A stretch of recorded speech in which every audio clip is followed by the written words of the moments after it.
talk.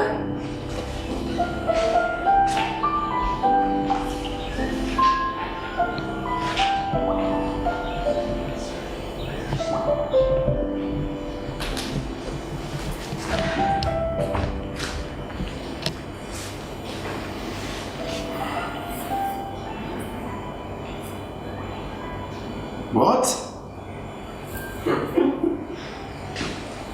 We should what? We should what? What? We should what? We should what? Oh, we should talk. I'm sorry, I was reading. It happens so often. Sorry. No, that's not what I meant. What? You read so... You get so involved reading. More all the time. Deepening concentration. Deepened concentration. Work. Once I talked to you for minutes about... Oh, what? The fireplace. And you didn't hear a word. You were reading. I'm sorry, the ears turn off. Out, rather. The fireplace, really? The andirons. What was wrong with them? Nothing really. I was wondering whether I should wash them, whether I should clean them. Why? What? Why should you wash them? Well, I noticed the fire had made them all grey and kind of matte. And I wondered whether we liked that. Well, had we? I don't know. We never had the conversation. You never heard me. We never talked about it. What did you do about the andirons? I scrubbed them. Ah. And then they went all matte again, all grey. I'm sorry. I get so involved. It doesn't matter. I guess it goes faster that way. What are you doing with the towel? Oh! When it's important and really boring like this, well, you may have noticed I go into like a type of trance. That way I don't have to think, this is so boring I can't do it. It's important. It's probably the most important, boring book we've ever done. Though it's hard to tell. So many, so important, so boring. Where are you, Anne?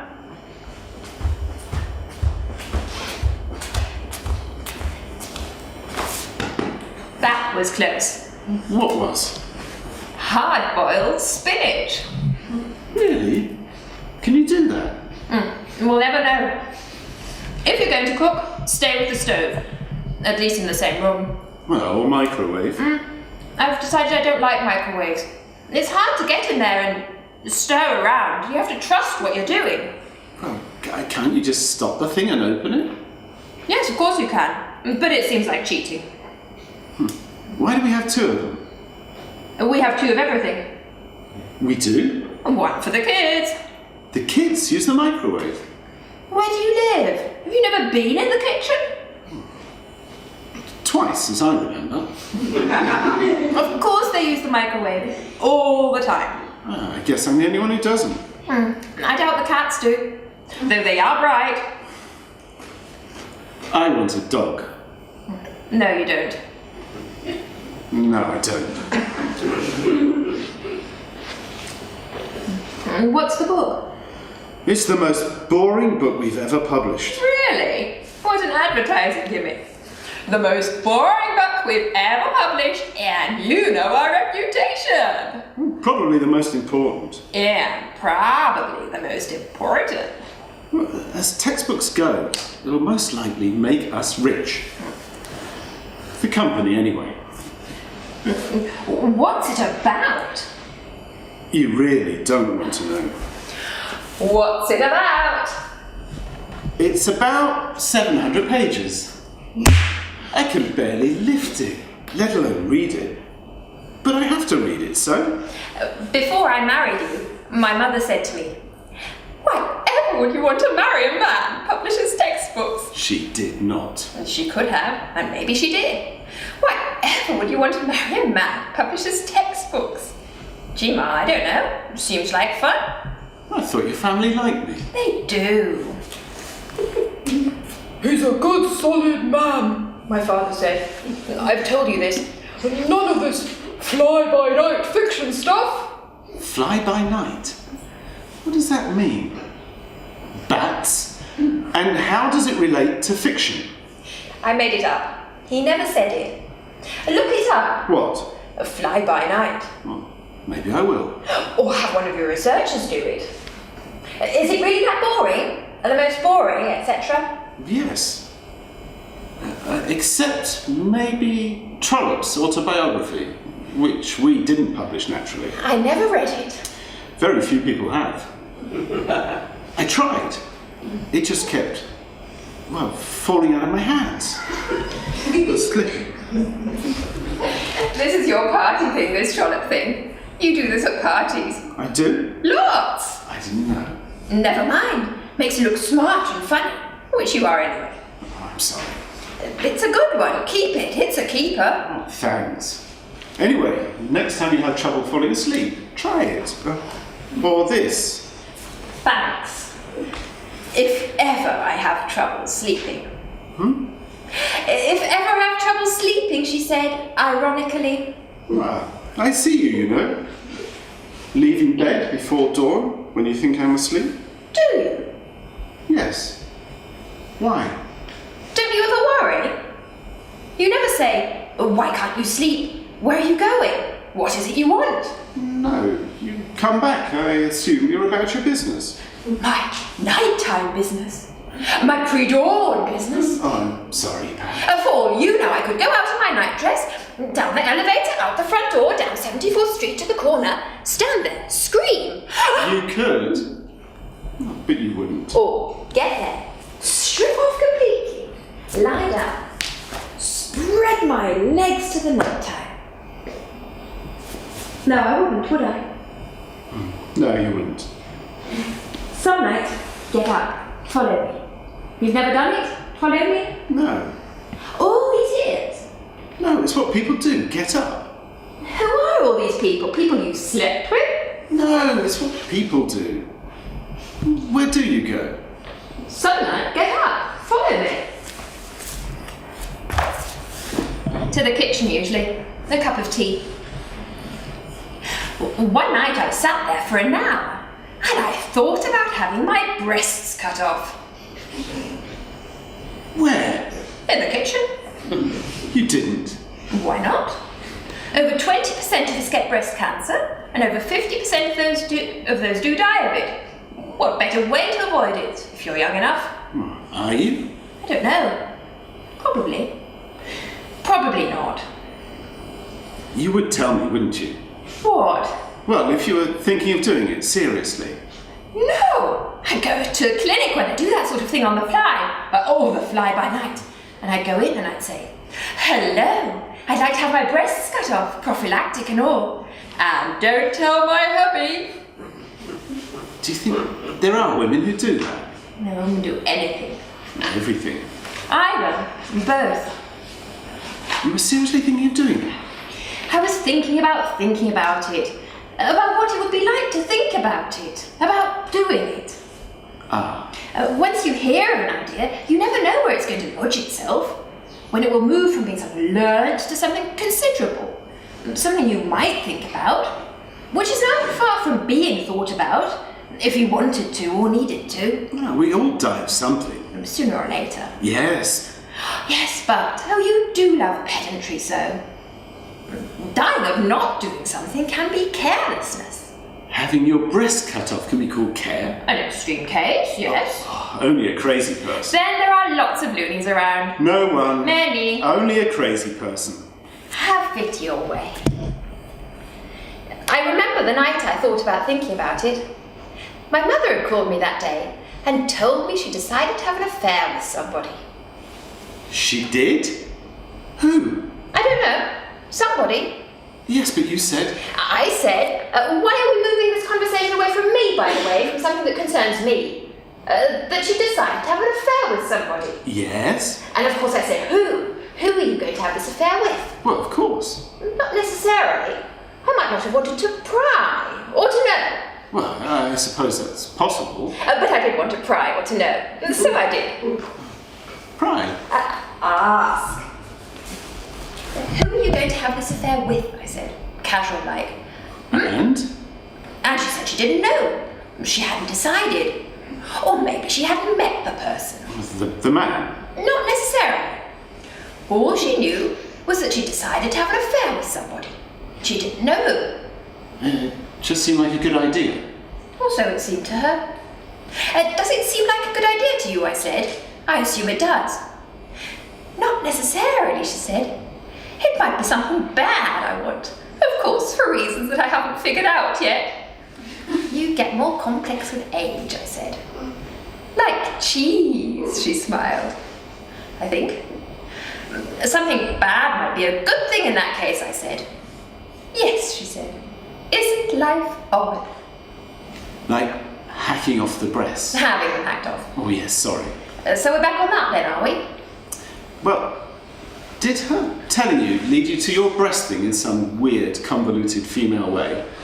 Her telling you about wanting to have an affair lead you to contemplating having your breast... Weird, convoluted female way? Who are you? Sorry. Did it? No, I don't think so.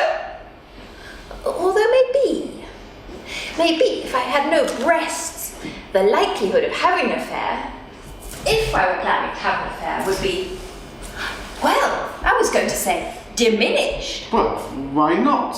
Why not say diminished? Well, probably yes. Although there are people around. Who like that type of thing. Lack of something. Breastlessness. There are people like anything. Everything. Symmetry. I love symmetry. Are you planning something? Like what? Anything beyond making the dinner and feeding the rest of the menagerie? Yes. Beyond thinking about something? Yes. Like what? Like having an affair? Like mother, like daughter? I hope not. I hope I'm not thinking about that. Me too. And you two what? You hope I'm not or you hope you're not? Well, either. Both. Me too. The nights are strange. You asleep. I look at you. Deep, unconscious, lost to the world, as they said. Temporarily. Ah, well. I look at you, deep asleep, not dreaming. Did you know that when you're asleep, you're entirely paralyzed? Not in deep sleep. In deep sleep, not in the dreaming. Your body's entirely paralyzed, except for the automatic stuff. The heartbeat, the breathing. Just a fraction of one ear so that you can hear doom creeping up, I guess. And something else, I can't remember what. You're entirely paralyzed? Yes, I knew that. You did? Yes, we published that book on sleep. Keep up. Damn! Sort of a sleeper, huh? Joke! What? This joke. What's the other part? I don't remember. What? Part of one toe. A fraction of something? Yeah, come on, what? I don't remember. Keep up. Your dick, probably. No, I don't. No will of its own? No automatic? Whatever? I think... What? You think what? No. Come on. No. I won't tell anybody.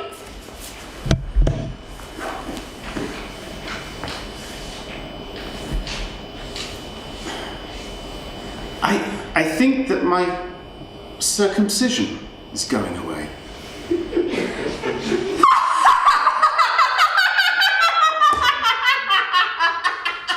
All right. No,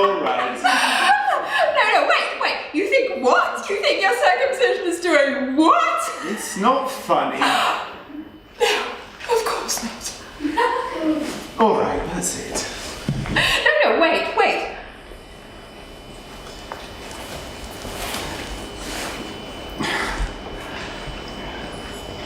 I think that my circumcision is going away. My goodness. Well, I mean, you may not have noticed. Well, no, certainly. If I had, I would have noticed that I had.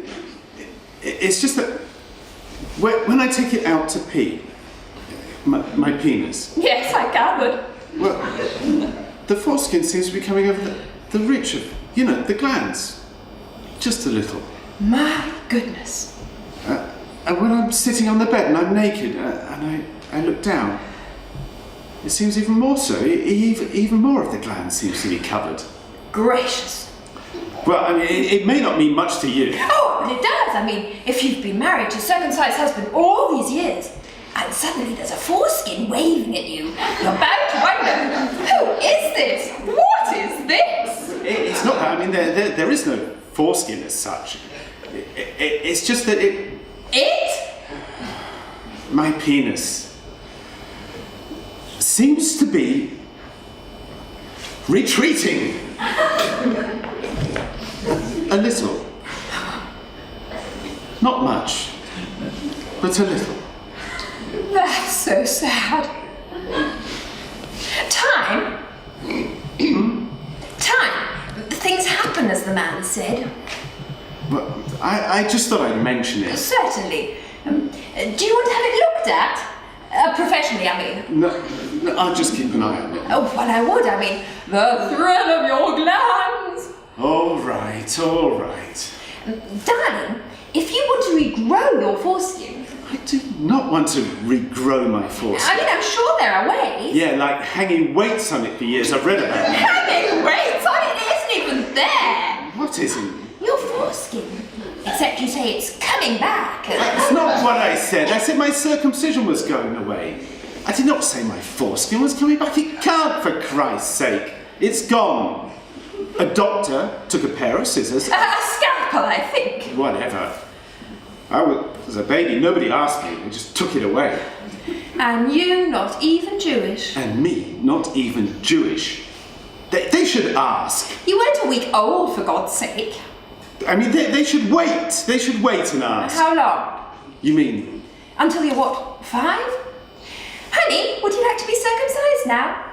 What's that, Mummy? Well, darling, they take a little knife and... No, later, much later. The age of reason, 16 or whatever. Hey, Pete, would you like to have your foreskin cut off today? Are you kidding? Well, there'd be a lot more uncircumcised guys around. And a lot more cervical cancer. Really? Some. What brought this on? Me and my breasts? I don't know, maybe. It's not your subject. What isn't? Sex stuff. I guess not. Mr. Circumspection. Well, I just thought I'd bring it up. Well, I'm glad you did. Are you really? What? Glad I brought it up. My circumcision going away or seeming to. Same thing, no? Not your field, huh? Well, clearly you wanted to bring it up. Clearly it's been bothering you. Not bothering. Bemusing. Yes, bemusing me. Oh, whatever. I appreciate being told. You're sharing. You're welcome. Obviously it wasn't noticed. Noticed? Never mind. I'm sorry. It doesn't matter. Do they ask the parents at the hospital before they do it? What? Circumcision? Well, I don't know. We have daughters, remember? Yes. I think I remember reading it's customary. What? Doing it. You could sue. I could sue. What would they do? Sew it back on? Maybe. What? You mean to say you think they've kept it around for the past 45 years in a bottle somewhere? What? Your foreskin in a bottle somewhere in case you sued them? Don't be silly. I wonder what we'd have done if we'd had a son.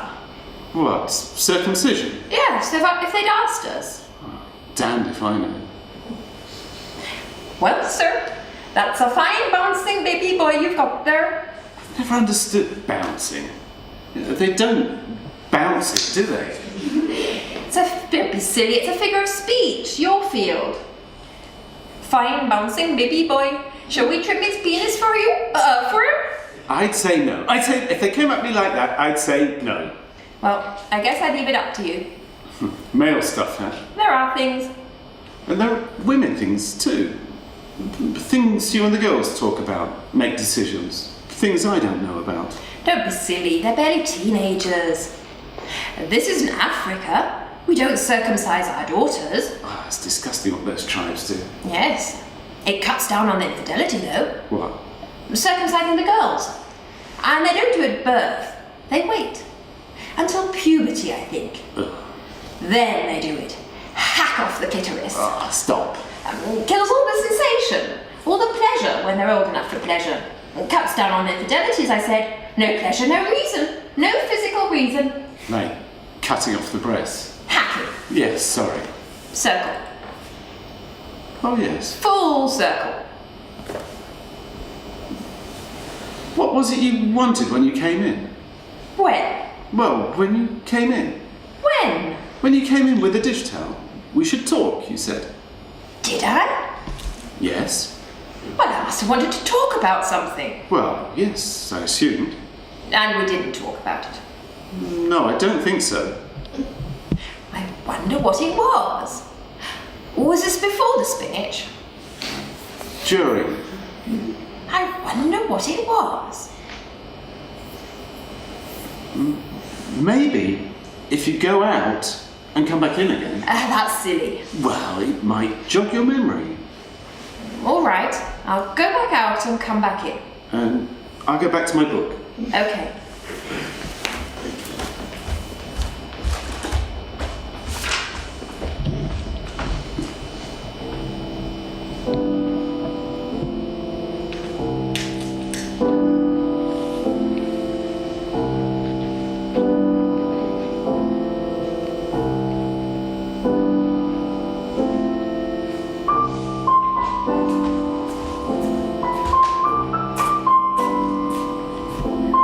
We should talk?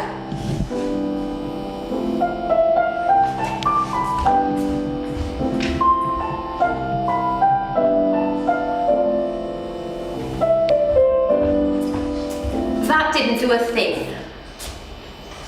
Nothing. Well, it had a kind of fascination, pretending to be doing something for the first time. That was interesting. But I don't think it helped much. Helped our problem, our dilemma. The dilemma of what you meant when... When I came in back there and said we should talk. The first time, not the second. Before the spinach. Right, I wouldn't keep doing it. Certainly not. Besides, it'll probably come back to me when I'm least expecting it. Like so much does. Down on the elevator, out the door, down 74th Street to the corner. Stand there in the night and scream. Then it might come back to me. Might. Oh, I know what I wanted to talk to him about. More likely something less dramatic. But if it did, if it was, I'd have to wake you up and tell me. Yes, and if you did, then I'd know something important had happened, something threatening. Really? Oh, we don't have that, do we? Well, no, not yet, but maybe one day we will. But if I did wake you, said we have to talk, you'd sit up in bed really quickly and your eyes would be opened very wide. Yes. And I'd know that something terrible had happened. You'd know. Well, I don't know if I'd know, but I think I would. You'd assume. That's it, I'd assume. What would you assume? Well, that something terrible had happened. You said that. Specifically. What specifically? Well, I don't know, for Christ's sake. I'm not a generality, I'm a person. I know. And if I woke you, said we had to talk, whatever awful thing you thought had happened would most likely relate to me, or the kids, or you. Yes. So? I'd what's the term? I'd gather my wits about me. So that's what you do, is it? Well, Gather your wits around you. If I woke you in the, what did you call them? The small hours and you bolted up. That's what you do. well, most likely.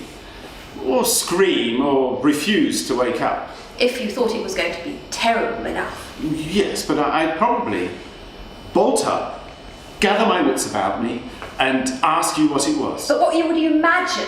What would you imagine was terrible enough? That's not what I said. Important is what I said already. And then you said terrible. All right. And we don't have that, do we? No, but as I said, one day... Oh, you poor dear. And we might even talk about it. Patronise. I'm not. I'm not a bad person, you know. My life may not be too exciting, no jagged edges. No. But it's not a bad life we've made together. And I know. I'm happy. are you? Well, yes. For the most part. I have my bad times, so do you. You do? Well, yes, you never tell me about yours, so... I do? I just told you about... Not about the real ones. The ones that nothing can be done about in any real sense. Ah, those. Well, you don't tell me either. About the real ones, the ones nothing can be done about. Yes, those. Why bother? If there's nothing to be done, why bother? If there's no help, why bother? To share. Be helpless together? Cling like marmosets? Well, people need that sometimes. Do they? Do you? Well, not yet, I suppose, but maybe. I wonder if I do. What was it you tell me? What was it you tell me if you sat on the bed and woke me in the small hours? What might it be? That my mother had died. Or yours. And that somebody had kidnapped the girls. That I was 3 months pregnant and not by you. That our broker had made off with everything. Stop. What do you want? The minor stuff? The parakeets got out? The icebox broke? Somebody threw up in the hall? Yes. I wouldn't wake you for any of those. And I wouldn't wake you for the worst stuff. The real killers that nothing can be done about. That I know you love me, as you understand me. And I'm grateful for that. But not enough! Not the way I need to be loved or think I do. That's not in you, not in your makeup maybe. Or that maybe nobody could love me as much as I need to be loved or think I do. Or worse. That I think I deserve more than I do. And somewhere, deep down, I'm less than I think I am. Oh, Anne. Shall I go on? Might as well. That nothing is ultimately sufficient. Not you, not us, not me. And I know that you're probably going through the same thing. Or worse, that maybe you're not. That maybe none of this has ever occurred to you. That you don't have it in you. Well. You did ask. Yes, I did. Which is it?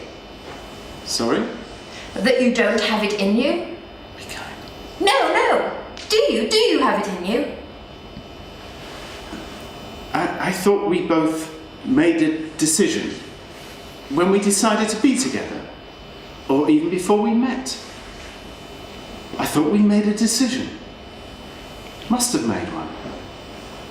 That what we wanted was a smooth voyage on a safe ship. A sign of porpoises now and then. A gentle swell, bright clouds way out. A sense that it was a familiar voyage, even though we'd never taken it before. A pleasant journey all the way through. And that's what we're having, isn't it? Yeah, sure. No? No. Yes, that's what we both wanted. Stay away from the icebergs, avoid the Bermuda Triangle, remember where the lifeboats are, knowing of course that most of them don't work. No need. That's what we both wanted. And that's what we've had for the most part. And isn't it frightening? That wasn't the question. No. And isn't it frightening? It is. Sure. And we're never going to die. No? No. We'll just vanish. I made the assumption, I guess that's what you wanted too. Well, for the most part, most of the time. We have a better life than most people. We haven't hit any of the brick walls yet. The playing field is all green and mowed to within an inch of its life. But every now and then there are gopher holes. Gopher holes? Sure, take our fucking now. Anne? There's nobody here. The cats are asleep someplace, the girls are upstairs going deaf from all the music, and the cats couldn't care less. Who's to hear? Me? Well then, listen. You're good at making love. Thank you. You're welcome. But you're lousy at fucking. Sit down. All that fucking entails. Aggressive. Brutal maybe. Two people who've lived together for years, who've slept together for years, suddenly behaving like strangers, like two people who've just met in a bar and gone to the motel next door to hammer it all out, to fuck for the sake of fucking.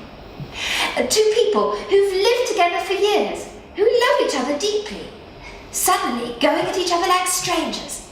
A regular one-shot deal, like you're never going to meet again or want to. The moment. Two strangers. The moment. There are people rise to that. Sink to this if you like. Rise to it. Become animals. Strangers with nothing less than impure, simple lust for one another. There are people do that. I'm not like that. I know. And I love you dearly. When we come together in bed and I know we're going to... What is the term young people use? Going to do it. When we come together in bed and I know we're going to make love, I know it's going to be two people who love one another, giving quiet, orderly, predictable, deeply pleasurable joy. And believe me, darling, it's enough, more than enough, most of the time. But where is the rage? Where is the animal? We're animals, beasts. Why do we behave like that sometimes? Is it that we're too safe? That we're secure? That we're too civilized? Don't we ever hate one another? Cover it up any way you like. Be nice about it, but what you really mean is I'm not very good in bed. Yes, you're very good. You're very good. I just wish you could be a little bit bad sometimes. I've hurt you. No, it's not that.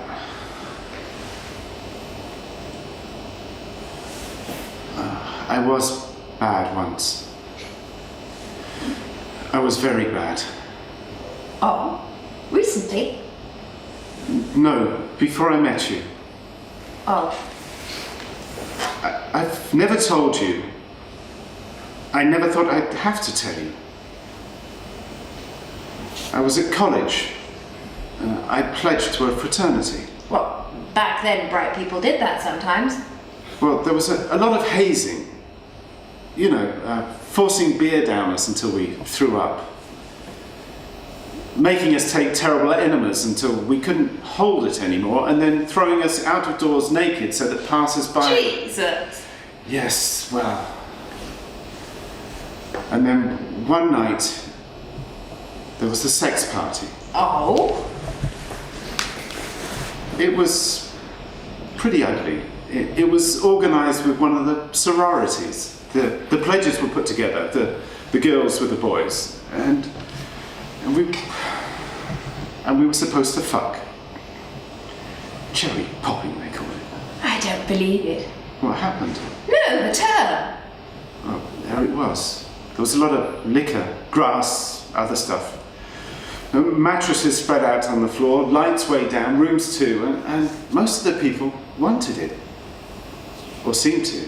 What fraternity was this? And then there was this girl.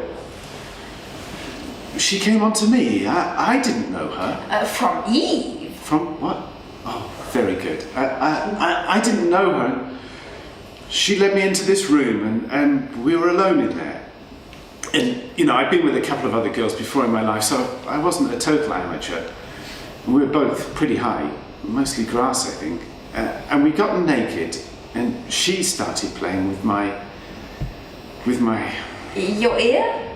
Your toe? No, Your penis. Sorry. Anyway, I guess we were both pretty hot, and I moved down on her. And did you like that? I do. I know. Go on. And I thought she would, and I was spreading her a little. And she said, no, don't do that. Go in me. And, well, I spread her a little more. My penis was really hard. I was about to enter her. And she said, no, not there. The other. Oh! You want me to... Yes, there, she said. Well, I've never done that. What a surprise. Let me finish. Sorry. And, well, I'd never done that before, and it was really exciting, and it was what she wanted, she said, and so I did. And it was real exciting. And disgusting too. And it turned me on in an awful way. And it made me want to hurt her. And she started hissing at me. Yes, hurt me. I guess I was too big. A big enough. Well, here it is. I was stroking harder and harder, jamming it into her really, and she was sort of hissing and yelling and sobbing and saying, yes, hurt me. And I kept on jamming and jamming it into her until she screamed. And it wasn't a right scream. And she screamed some more and she tried to push me out with her hands, and she did. And there was blood.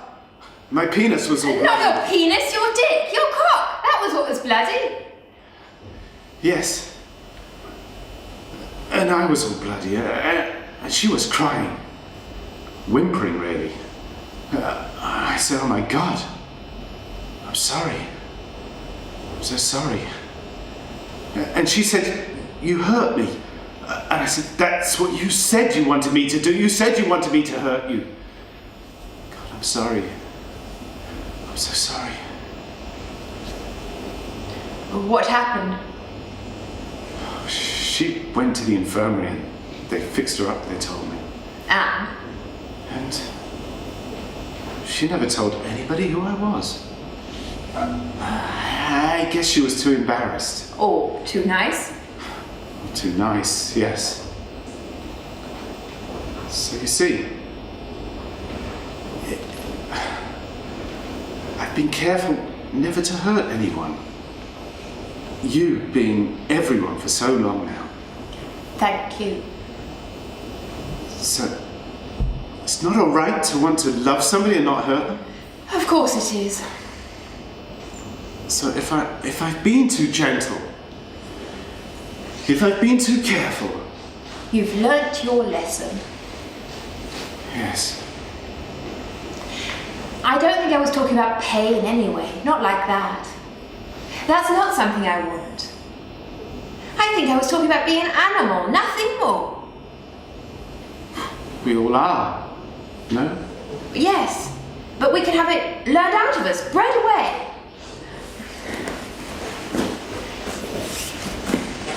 Thank you for being a fine husband. No sarcasm, don't even think it. For being gentle and honest and patient and good, oh, that awful word.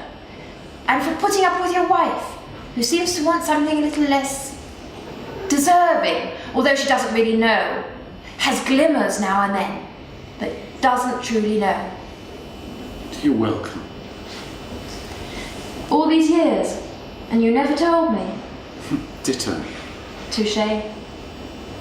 There are things you don't say if they don't have anything to do with anything that's ever going to happen again. And they're not cautionary, you mean? Yes. No. Yes. No. I am happy with us.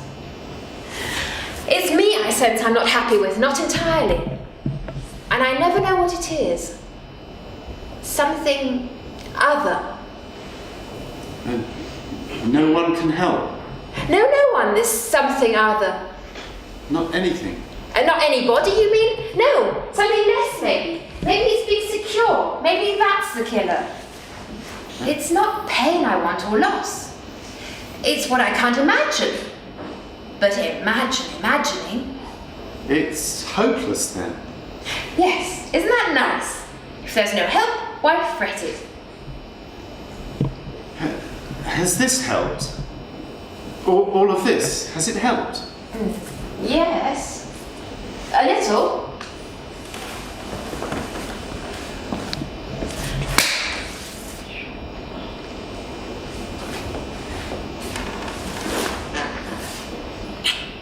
Did that hurt? Yes. And I've never done that, have I? No. I've never wanted to. Hurt you, I mean. I didn't want to now. Astonish you, maybe. Yes, astonish you. Did that astonish you? In that I never expected it, yes. Then maybe that's what I wanted. A little disorder around here, a little chaos. And we don't have that, do we? No, a little madness, wouldn't that be good? Yeah. How would we go about it? About what? Well, the chaos, the madness, what would happen? Well, you'd be in here reading, and I'd come in, and the lights would start blinking, and the chandeliers would start swaying. An earthquake. A tornado. And we'd hear it coming. The roaring we'd never heard before, but we knew what it was. And I'd go to the window, and there it would be, coming straight at us. And it would be terrifying and exciting, and it would sweep us all away, rip the picture off the walls, shatter the windows. Blow over the bird cages, and the birds would fly out. And the cats would see that, and they would catch the parakeets and eat them. And the girls would see that, and what would the girls do? Eat the cats! Sure, fearful symmetry. And what would we do? Eat the girls! Sure, even more fearful. And who would eat us?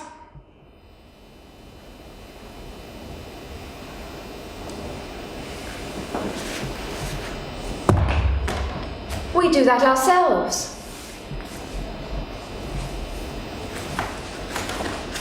We eat ourselves. All up.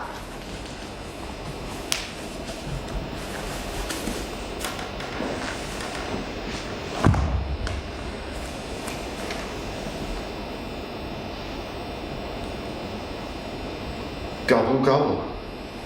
Gobble.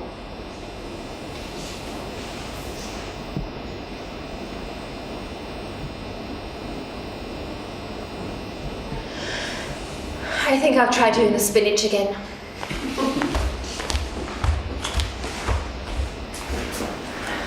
Or maybe I won't.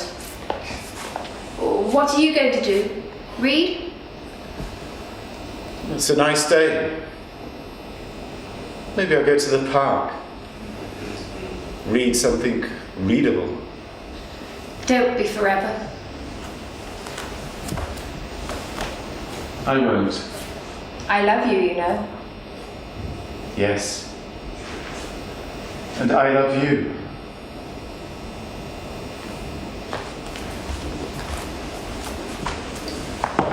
Don't take any wooden nickels.